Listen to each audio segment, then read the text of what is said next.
बिस्मिल्लाहिर्रहमानिर्रहीम। लो जनाब, इस वीडियो च असी तुहानू जरी ते अर्बन का फर्क दसांगे। ए मेरा सज्जा पैर विखाओ जी जरा। ए सज्जा पैर अर्बन के अंदर है, उत्ते कर लो कैमरा। सज्जा पैर अर्बन के अंदर है ते खब्बा पैर मेरा जरी के अंदर है।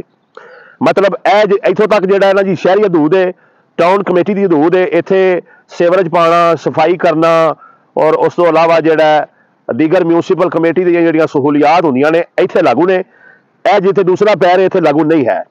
इत्थे नक्शा पास कराना सरकारी तौर पर जरूरी है। इत्थे घर बनता है तो नक्शा पास कराने की कोई खास जरूरत नहीं है। हाँ, अगर कोई कमर्शियल दुकाना बना रहे हो जरी रकबे तो उनका तुसी जिला कौंसल तो नक्शा नुक्शा बनवा सकते हो। तो जनाब, ए अर्बन है, ए जरी है। यदा एक होर भी फर्क है कि इत्थे अखराजात जिहड़े ने ज्यादा हो रहे हैं रजिस्ट्री कराने दे और इत्थे घट रहे हैं। मतलब इत्थे रिकॉर्ड के अंदर 3 लाख रुपया मरला रेट है, इत्थे जिहड़ा 1 लाख रुपया रेट है।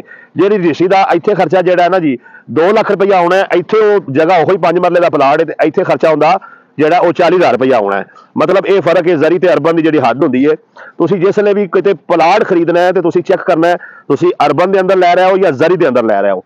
अगर जरी के अंदर लै रहे हो तो तुहाडा जिहड़ा ना जी ਉਹਦੀ रजिस्ट्री ते खर्चा घट आ रहा। जरी के अंदर मरले का रेट जिहड़ा वो थोड़ा हुंदा है अर्बन के नालों। ठीक हो गया जी। अच्छा, ये नाल ये भी समझ लो कि जिसले तुसीं रजिस्ट्री करवानी है तो यह भी चेक करना है कि तुहाडा प्लाट जे अर्बन के अंदर है। मतलब देखो नाल ही एडा फर्क नहीं है, नाल किले ने। अगर तुहाडा प्लाट अर्बन के अंदर है तो तुहाडी रजिस्ट्री भी अर्बन च होनी चाहिए। और अगर तुहाडा प्लाट जिहड़ा है वो जरी के अंदर है तो तुहाडी रजिस्ट्री भी जिहड़ी है वो जरी च होनी चाहिए। अगर तुहाडा प्लाट अर्बन च होया तो रजिस्ट्री जरी की हुई तो कल नूं मसला बनेगा। ठीक है जी। और अगर तुहाडा प्लाट जिहड़ा अर्बन च होया और रजिस्ट्री तुहाडी जरी की हुई तो फिर भी मसला बनता है। लिहाजा तुसीं जिथे प्लाट लै रहे हो वो लोकेशन लिखी होवे। अच्छा, लोकेशन का भी समझ लो, यह हुण अर्बन है। ठीक है जी। लोकेशन यही लिख दी गई अर्बन की, लेकिन रजिस्ट्री जरी की कर दी गई गलत। लोकेशन भी अर्बन की होवे, रजिस्ट्री भी अर्बन की होवे। ठीक है जी। मतलब हदूद अरबा भी अर्बन का लिखा होवे तो नंबर भी तुहाडा जिहड़ा ना जी किला नंबर जिहड़ा कस्सा नंबर जिहड़ा वो तुहाडा अर्बन का होना चाहिए। अगर तुहाडी रजिस्ट्री जरी दी है तो किला मुरब्बा नंबर भी जिहड़ा वो जरी का होना चाहिए। इस चीज़ को फर्क समझ लो। मतलब कितना को फर्क है वेख लो। ए असी ए लो, ए देखो हुण ए मेरे पैरों के अंदर फासला है तकरीबन 1.5 फुट फासला है।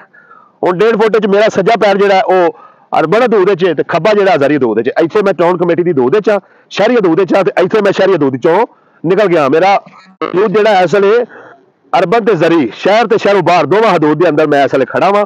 ते उम्मीद करना तुसीं इस फर्क को समझोगे और जदों भी प्लाट खरीदन जाओगे तो अगले बंदे को पूछोगे भी ये प्लाट अर्बन के अंदर है या जरी के अंदर है। मसला कोई नहीं, तुसीं अर्बन च खरीदो तो भावें जरी चो खरीदो, कोई इशू नहीं है। लेकिन बात यह है कि जरी के अंदर तुहाडा खर्चा घट होने वाला रजिस्ट्री ते, और दूसरी बात यह है कि उत्थे नक्शा पास कराने भी खर्चा कोई नहीं होना है। उम्मीद करना तुहानूं इस वीडियो का फायदा होया होवेगा।